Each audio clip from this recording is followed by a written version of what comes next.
Bueno, pues muchas gracias, Mercé. Bien, como os ha comentado Mercé, vamos a presentar este estudio realizado por investigadores del observatorio.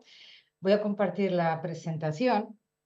Para entender un poco qué hemos hecho en este trabajo, lo primero que necesitamos es contextualizar el trabajo. Entonces, la idea es que vamos a trabajar con encuestas del hogar, que son herramientas estadísticas que se utilizan para recoger información sobre la situación financiera de los hogares, las condiciones de vida o los niveles, por ejemplo, de pobreza o de desigualdad. Entre los datos que se recogen de la encuesta y para presentar los datos debe identificarse a uno de los miembros de ese hogar en función, uno de los miembros de ese hogar al que denominamos persona de referencia, que va a ser muy útil para la presentación de los resultados de la encuesta, ya que se van a utilizar sus atributos personales, sus características personales para la adecuada presentación de los resultados obtenidos durante la realización de la encuesta. En ese entorno nos vamos a preguntar primero a nivel internacional si existen recomendaciones para la elección de esa persona de referencia. Y por otro lado, nos vamos a plantear qué hace el Banco de España en la encuesta financiera de las familias a la hora de elegir a esa persona de referencia. Entonces, lo primero, disculpad, es qué dicen los estándares internacionales sobre la elección de la persona de referencia. En el año 2008, la Conference of European Statisticians hizo un estudio exhaustivo de todas aquellas encuestas relacionadas con la recopilación de datos de los hogares y de ahí surgió lo que se denomina comúnmente el Canberra Group, que es un grupo de trabajo que publicó un handbook, un manual que leo literalmente. Tiene como objetivo mejorar la precisión, la exhaustividad y la comparabilidad internacional de este tipo de estadísticas y garantizar la presentación de los resultados de forma clara, accesible y todo ello para que ayude a facilitar una correcta interpretación. Dentro de este manual se incluyen una serie de criterios específicos para la selección de la persona de referencia, esa persona cuyos atributos personales sirve para presentar los resultados. El grupo de Canberra lo que hace es que establece una serie de criterios secuenciales que son los que podéis ver en la transparencia. Parejas con hijos, parejas sin hijos y padre o madre soltero, siempre es el adulto y a continuación lo que se hace es asumir a la persona con mayores ingresos y finalmente a la persona que tenga mayor edad.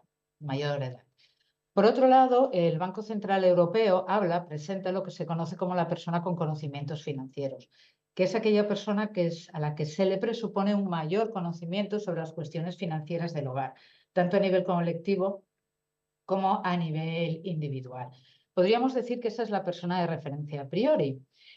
El Banco Central Europeo dice que para seleccionar a la persona de referencia a posteriori, la que utilizamos para presentar los datos, se une a los criterios que os hemos comentado presentados por el Canberra Group.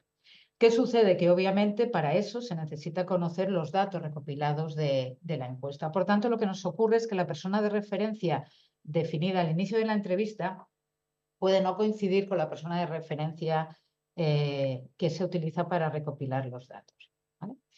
¿Y qué hace el Banco de España? El Banco de España, como persona de referencia, a priori define la persona responsable del alojamiento, normalmente aquella que maneja principalmente los temas económicos y la que responde a la encuesta, pero el problema surge a posteriori, ya que el Banco de España designa como lo que denomina el cabeza de familia, lo que sería la persona de referencia posteriori, y leo literalmente, se define como cabeza de familia, importante, la persona de referencia designada por el hogar a efectos de responder la encuesta si ésta es hombre, o su pareja si la persona de referencia es mujer, pero su pareja vive en el hogar. ¿Qué quiere decir esto? Que si la persona que responde es una mujer, aunque se le presuponga mayores conocimientos financieros, aunque gane más, lo que hace el Banco de España es que presenta los resultados en torno a los atributos de su pareja hombre que vive en el hogar.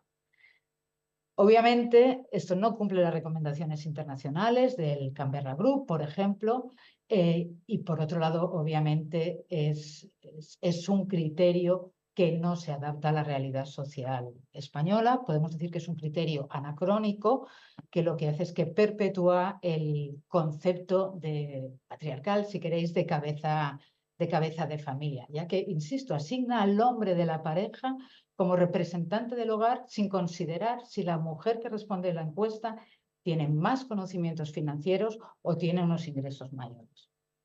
¿Y qué se hace en otros países? Hemos hecho desde el observatorio un barrido para ver qué se hace en otros países. Aquí tenéis algunos ejemplos. En Italia, Alemania, Portugal o Bélgica, lo que se define es como persona de referencia posteriori. Bueno, se sigue Canberra. Normalmente, obviamente, los criterios de Canberra acaban definiendo como persona de referencia posteriori al miembro que más gana. ¿Vale? Por ejemplo, en la alemana, en la encuesta alemana, se habla directamente del Main Income Earner, no hace referencia a Canberra. Y estos 4 países, como os comento, siguen los criterios internacionales, los estándares internacionales de Canberra. Encontramos otros países, por ejemplo, en Austria el criterio es diferente. Aquí dejan como persona de referencia posteriori aquella persona que tiene conocimientos financieros, a la que se le presuponen y que es la que responde la encuesta. Luego está la vía anglosajona, por decirlo de alguna forma, en el Reino Unido, que el concepto de persona de referencia se introdujo en 2001 y se eliminó el concepto tradicional de cabeza de familia. Designan a esa persona de referencia como aquella cuyo nombre está registrada la propiedad o el alquiler. En caso de que haya dos cotitulares, vuelven, por decirlo de alguna forma, a Canberra, la que tenga mayor ingreso, la que tenga mayor edad. Y en Irlanda, por ejemplo, han hecho un cambio. Al principio seguían al Reino Unido y era la persona del hogar a cuyo nombre estaba la vivienda, en propiedad o en alquiler, y a posteriori han cambiado y ahora mismo la persona de referencia en sus encuestas a posteriori es aquella que gana más. ¿Qué hemos hecho? Hemos cogido los microdatos del Banco de España, los que ofrece de la encuesta financiera de las familias, y hemos recalculado las tablas, los resultados, si mantenemos como persona de referencia a aquella que responde a la encuesta. ¿Vale? Es decir, si es una mujer la que responde la encuesta, dejamos a la mujer. No utilizamos el criterio género para asignar esa persona que nos sirve para presentar resultados a su pareja masculina. Entonces, lo primero que vemos de los cálculos que hemos hecho es que obviamente cambia el porcentaje hombre-mujer, es obvio. Aquí podéis ver en la tabla, en la primera columna, siguiendo el criterio del Banco de España de cabeza de familia, obviamente un 75,80% de los cabezas de familia son hombres. En cambio, si lo que hacemos es mantener como persona de referencia aquella que responde a la encuesta, como podéis ver, ese porcentaje de hombres disminuye a un 54,16%. Y esa reasignación por género que hace el Banco de España, ¿a cuántos hogares afecta? Pues lo hemos calculado y podemos ver que afecta a 4 millones de hogares españoles. Es decir, obviamente son 1.299 encuestas que representan 4 millones de hogares. En estas encuestas la mujer responde, pero se asigna por género a la pareja masculina el concepto de persona de referencia a posteriori. Eso representa un 30% de los hogares. En encuestas estaríamos hablando de casi un 26% de las encuestas que se realizan. ¿De acuerdo? Obviamente ese cambio al elegir la persona de referencia a posteriori hace que el perfil, en función de los atributos personales de este individuo, cambie. Por ejemplo, en estas tablas podemos observar en la primera que hemos agrupado a los cabezas de familia por edad y en la segunda columna, recordad, lo que hemos mantenido es la persona que responde la encuesta, también la tenemos por edad. No hay excesivos cambios, los cambios más importantes se ven en los menores de 35 y en los mayores de 74.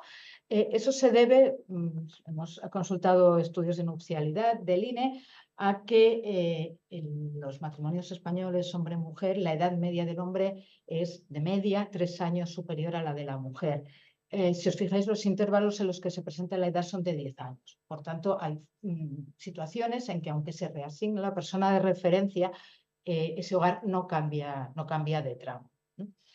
Vemos aquí también una serie de diferencias respecto al nivel de educación. Si hablamos del cabeza de familia, el 52,1% tienen estudios secundarios o superiores. En el caso de que analicemos ese atributo de la persona que responde en la encuesta, ese porcentaje varía un 44,3 y hemos hecho lo mismo también en función de la situación laboral. ¿De acuerdo? Si os fijáis, la idea es que de los cabezas de familia, el 52,7% se encuentran trabajando, bien por cuenta ajena, bien autónomos. Cuando analizamos a la persona que responde, ese porcentaje baja un 50,4%. Recordemos que la persona que responde, esa muestra, tiene muchas más mujeres, porque no hemos hecho la reasignación por género. Por tanto, podríamos hablar mucho de estas tablas porque lo que hay detrás de estas tablas en realidad lo que recogen son gaps de género, sesgos o situaciones discriminatorias respecto a la mujer, por ejemplo, en el mercado laboral o la tardía incorporación de la mujer al trabajo. ¿Qué sucede? Que esta reasignación del Banco de España de la persona provoca una distorsión en los resultados. Hemos recalculado también todas las tablas que presenta el Banco de España y en concreto os queríamos mostrar un par para que os hicieseis una idea. Por ejemplo, esta primera corresponde a la renta media de los hogares españoles, según la característica de la persona de referencia posterior. Aquí tenemos el cabeza de familia. Fijaos, este 43,6, por ejemplo, obviamente todos los datos son diferentes, pero hemos elegido un par para comentar. Entre los hogares cuyo cabeza de familia está entre 55 y 64 años, en esos hogares el ingreso de esas familias es de 43.600 euros. Si consideramos como persona de referencia aquella que responde la encuesta, entre 55 y 64 años, la renta media, el ingreso medio de esas familias, perdón, es de 41.100 euros.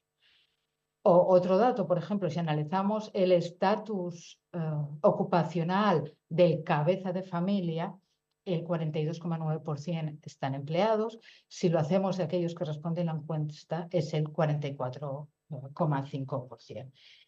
Estos datos pueden provocar algún tipo de distorsión si no se es cuidadoso a la hora de interpretar las tablas del Banco de España. Por ejemplo, aquí podéis ver respecto al nivel de educación, si se considera la persona de referencia el cabeza de familia, se hace esa reasignación. La renta media, si no hay educación, es de 26.200 euros, si hay educación superior es del 58,7%. Es decir, el titular, por decirlo de alguna forma, podría ser en los hogares cuyo cabeza de familia tienen una educación universitaria, la renta media del hogar incrementa en un 124% respecto a aquellos hogares donde el cabeza de familia no tiene educación. Si no hacemos la reasignación de la persona de referencia posterior, y fijaos que ese incremento pasa de 27.700 a 58.100, con lo cual ese incremento es de un 109%. Otro ejemplo podría ser, por ejemplo, esta tabla que estáis viendo aquí, que es la distribución de los activos reales de los hogares según las características de la persona referente. Entonces, a nivel de ejemplo, podríamos ver que con el criterio de cabeza de familia, aquellos hogares cuyo cabeza de familia tiene menos de 35 años tienen un 59,3% de esos activos reales en su residencia principal. Si no reasignamos, si dejamos a la persona que responde, ese porcentaje varía un 48,6%. Y así nos pasaría con todas las tablas que se extraen de esta encuesta. Llegaríamos ya a las conclusiones. La aplicación del concepto de familia que realiza el Banco de España, como hemos visto, afecta a 4 millones de hogares y es un criterio de elección basada solo en el género. Ese es el problema. Hemos visto una serie de criterios en otros países que bien podría ser en función de la titularidad de la vivienda, de quién responde, etcétera. Ninguno de ellos está basado en el género. El problema del criterio que aplica el Banco de España es que no es neutro en ese aspecto. Y hemos visto cómo eliminar ese cambio, esa reasignación, obviamente hace cambiar a ese concepto de la persona que representa el hogar. Las mujeres pasan, o los hombres mejor, pasan de un 75,8 a un 54,16. Por tanto, como conclusión y ya para acabar, el cuadro final que tenéis sería recomendable la adopción de criterios neutros en cuanto al género en la elección de la persona de referencia. Eso, por un lado, reflejaría mejor la realidad social de España y, muy importante, sobre todo en un día como hoy, eliminaría ese carácter anacrónico y patriarcal que conlleva el concepto de cabeza de familia. Y luego evitaría problemas como que algunos estudios basados en las tablas publicadas por el Banco de España, que no tienen en cuenta este hecho, puedan llegar a conclusiones levemente distorsionadas.